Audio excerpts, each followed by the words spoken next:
warahmatullahi wabarakatuh. Perkenalkan, nama saya Ingrar Siti Fadilah. NIM saya 110404006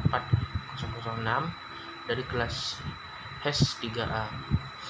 Kali ini kelompok kami akan mempresentasikan mengenai syarat-syarat perawi dan proses transformasi hadis atau tahammul wal adad.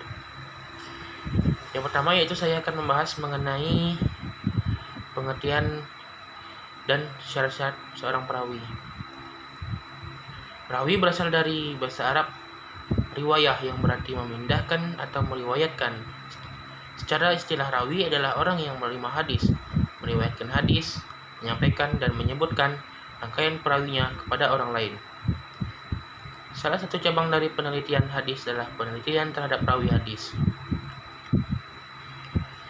Kemudian berikut adalah syarat-syarat kualitas perawi dalam periwayatan hadis. Yang pertama yaitu ada berakal. Menurut para ahli hadis, berakal berarti identik dengan kemampuan seseorang untuk membedakan hadis.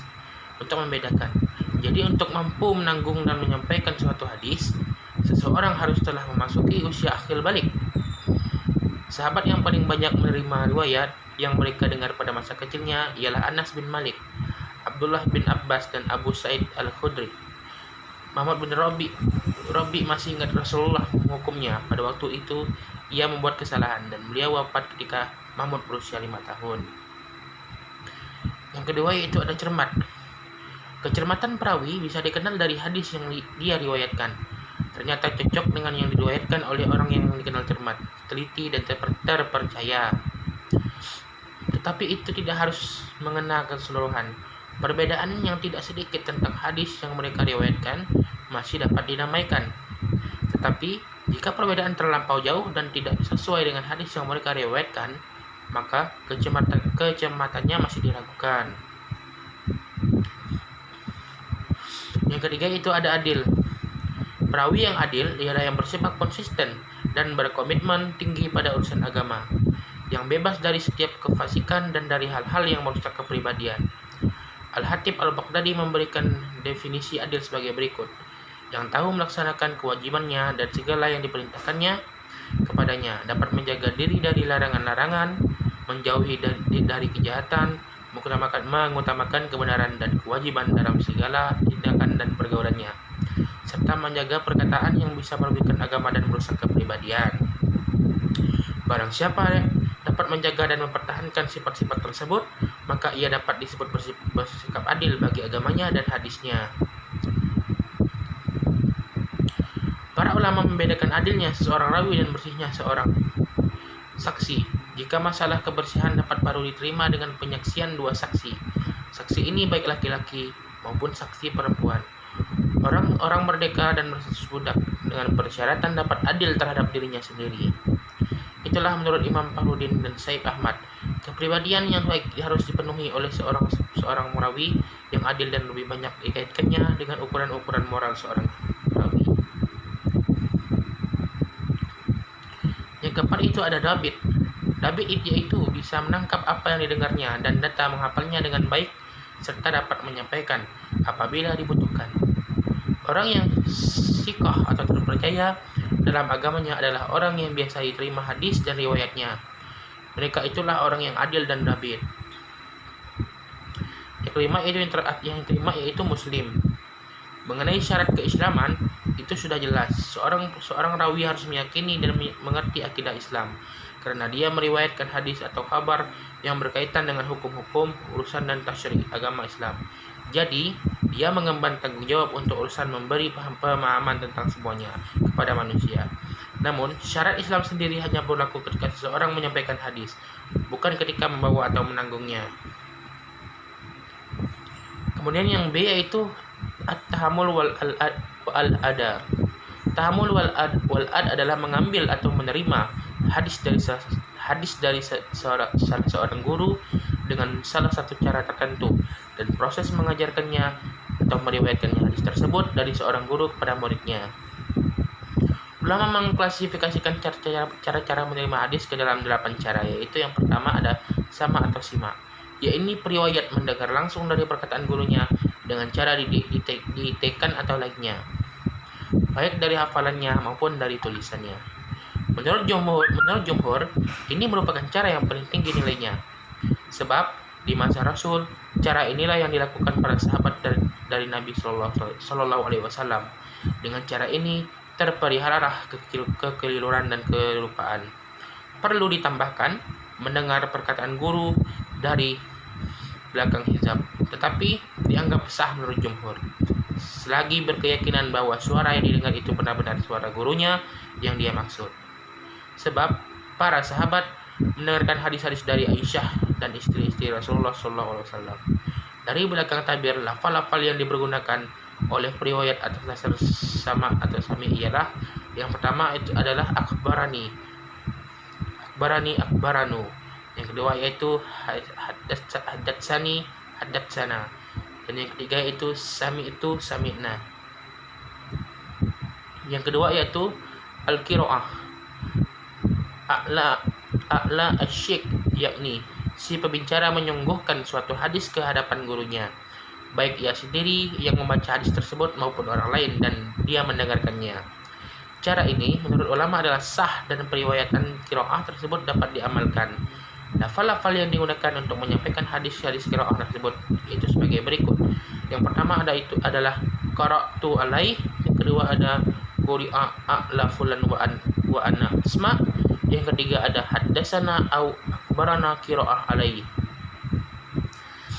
Yang ketiga yaitu ijazah, yaitu pemberian izin dari seorang kepada orang lain untuk meriwayatkan hadis darinya atau kitab-kitabnya. Kedudukan periwayatan dengan ijazah tersebut diperselisihkan ulama. Ada yang tidak memperbolehkan, ada juga yang memperbolehkan. Sebab jika diizinkan periwayatan dengan ijazah, tentu tuntutan untuk pergi mencari hadis gugur dengan sendirinya. Namun, menurut Jumhur, periwayatan dengan ijazah tersebut diperkenankan dan dapat diamalkan. Bahkan, hal ini diduga telah mendapat kesepakatan umat. Ijazah mempunyai 3 bentuk, yaitu yang pertama ada ijazah fi muayyanin li muayyanin, izin untuk meriwayatkan sesuatu yang tertentu kepada orang yang tertentu. Yang kedua yaitu ada ijazah fi ghair muayyanin li muayyanin, izin untuk meriwayatkan sesuatu yang tidak tertentu kepada orang yang tidak tertentu. Dan yang ketiga yaitu ijazah ghair muayyan bi ghair muayyan, izin untuk meriwayatkan sesuatu yang tidak tertentu kepada orang yang tidak tertentu. Selanjutnya penjelasan ini akan dilanjutkan oleh saudara Basyar. Assalamualaikum warahmatullahi wabarakatuh. Nama saya Basyar Mustafa Wahid dari Prodi Hukum Ekonomi Syariah semester 3 kelas A. Saya akan melanjutkan materi terkait mukhatabah, yakni seorang guru menulis sendiri atau menyuruh orang lain menulis beberapa hadis untuk seseorang, baik yang berada di tempat lain ataupun berada di hadapannya. Mukhatabah itu sendiri terbagi menjadi 2. Yang pertama, yang dibarengi dengan ijazah dan yang tidak dibarengi dengan ijazah. Dalam konteks tersebut, hukum mukhatabah dengan ijazah adalah sah dan mempunyai martabat yang kuat. Demikian juga mukhatabah yang tidak dibarengi ijazah dapat diamalkan sebagian ulama. Kalau yang di ijazah tersebut kedudukannya masih tinggi, tapi yang tidak ijazah tersebut dalam konteks-konteks beberapa hal ada sebagian ulama yang memperbolehkannya, karena juga banyak ditemukan dalam kitab-kitab musnad dan musannaf. Terlebih lagi juga ada dalam Sahih Al-Bukhari dan Muslim.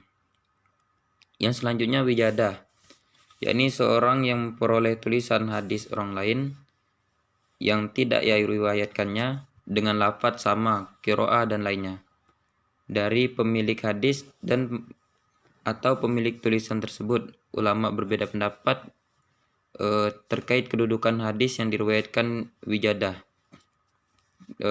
Pada Imam Maliki tidak memperbolehkan wijadah, sementara Syafi'i memperbolehkan.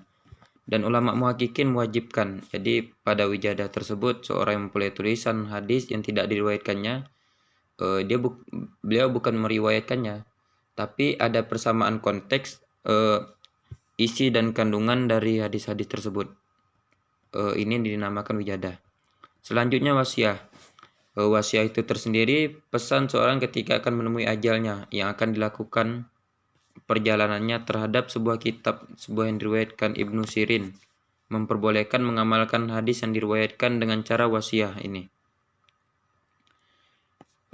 Sedangkan menurut jumhur ulama tidak memperbolehkannya bila menerima wasiah tidak mempunyai ijazah. Sedangkan wasiat tersebut pesan sebelum seorang meninggal. Dalam konteks ini, apabila seorang tersebut sudah diijazai oleh gurunya, maka wasiat tersebut diperbolehkan. Tapi jika tidak, wasiat tersebut tidak diperbolehkan karena rentannya kesenjangan dalam pemahamannya tersebut, baik dalam isi, konteks maupun kondisi yang telah ditentukan. Selanjutnya yakni ilham, yaitu pemberitahuan guru kepada muridnya bahwa hadis yang diriwayatkan merupakan riwayatnya sendiri yang diterima dari guru. Seorang tidak mengatakan menyuruh agar murid tersebut meriwayatkannya. Kedudukan hadis ini berdasarkan ham di atas tidak diperbolehkan ulama. Ham tersebut pemberitahuan guru kepada muridnya yang merupakan riwayatnya sendiri. Akan tapi ham tersebut sangat menurut ulama itu tidak dibenarkan lagi, karena pada isi kandungannya tersebut mungkin sang guru tersebut sudah mengetahui hadis tersebut ada cacatnya dan mungkin tidak bisa memadai untuk masa-masa yang akan datang. Selanjutnya lafaz-lafaz meriwayatkan hadis. Ada berbeda pendapat terkait dalam periwayatan hadis tersebut, yakni dalam dua pengelompokan. Yang pertama, lafaz para periwayat yang mendengar langsung darinya. Lafaz-lafaz tersebut biasanya diawali dengan kata atau terdapat kata sami'tu, sami'na. Aku telah mendengar, sami'na, kami telah mendengar. Nilai hadis yang diriwayatkannya dengan menggunakan lafaz ini sangat tinggi martabatnya. Para periwayatnya pun mendengar sendiri hadis tersebut yang diriwayatkan. Selanjutnya ada haddasani. Haddasani, ia telah menceritakan kepadaku. Haddasana, dan ia telah menceritakan kepada kami. Selanjutnya ikhbarona. Artinya ikhbaroni, ia telah memberitakan kepadaku, dan ikhbarona, ia telah memberitakan kepada kami.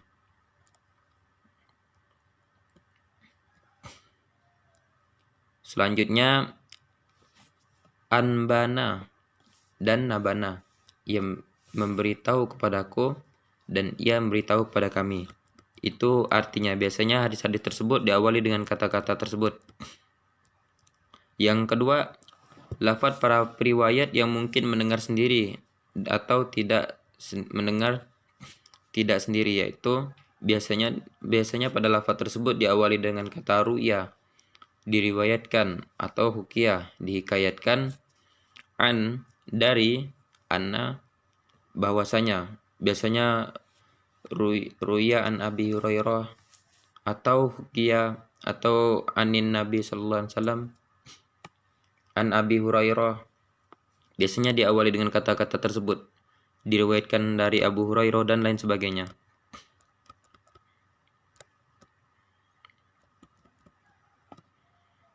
Hadis yang diriwayatkan dengan lafaz tamrid tersebut tidak otomatis mengidentifikasikan bahwa Nabi benar-benar menyabdakannya, kecuali memang adanya kurino yang lain yang